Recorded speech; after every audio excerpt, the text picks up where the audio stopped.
James, I believe.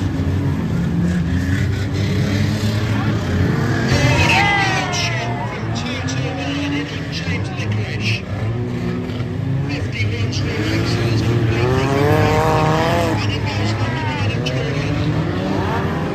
And it's all getting back.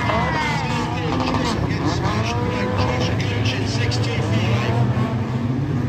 Nick has 229 in triple eight. Any more, there's a good opportunity there. 229 is somehow managing to after that huge hit. 271 Wood still leading the way.